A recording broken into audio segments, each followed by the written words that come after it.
哥哥从小就特别喜欢唱歌，然后我是第一次登台也是哥哥带上我的，对，所以我哥哥对我来说是学习唱歌的榜样。就既是兄长又是老师。对对。你是谁？我是雪域姑娘泽旺拉姆。生活中，我也是个热情的人，精益求精是我的人生格言。我坚信，每一份收获的背后，都是汗水的付出。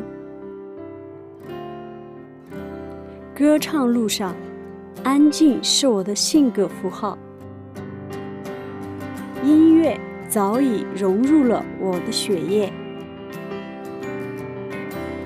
传统的藏族音乐，口口相传的母语文化，是我心中最美的天籁。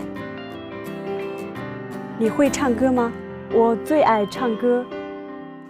10年前，老师和哥哥带我走上了音乐的道路。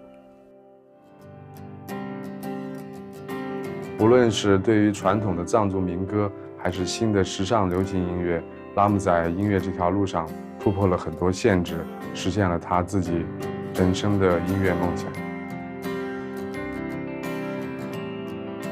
音乐路上，我永远是个求学的孩子。我追求更大的舞台，我要让全世界听见我的藏歌。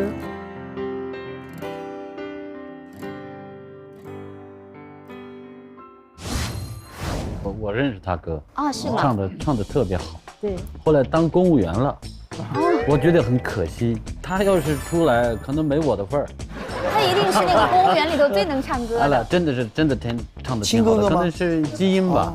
他们两兄妹唱歌唱的都特别好。哦，而且颜值都很高哈。对，其实哥哥也唱过加西尼玛老师的歌曲，是不是？对，他会唱尼玛歌老师的这个《赛马汉子》。赛马汉子，我好想听。对，尼玛歌。掌声在哪里？对。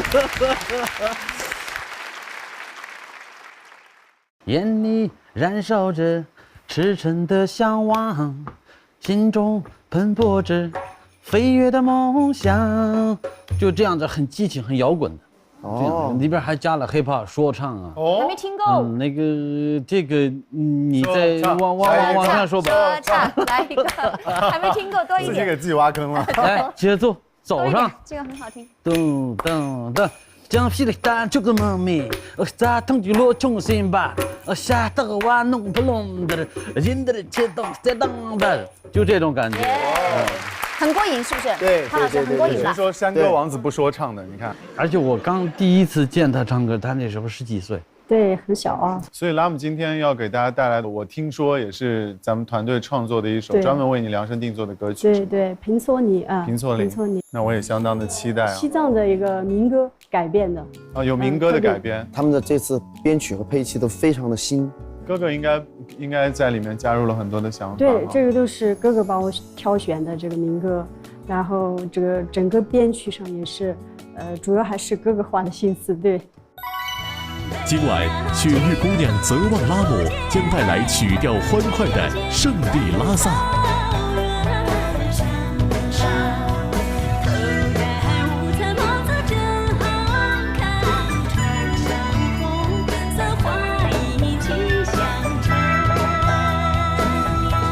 以及藏族经典民歌《平》。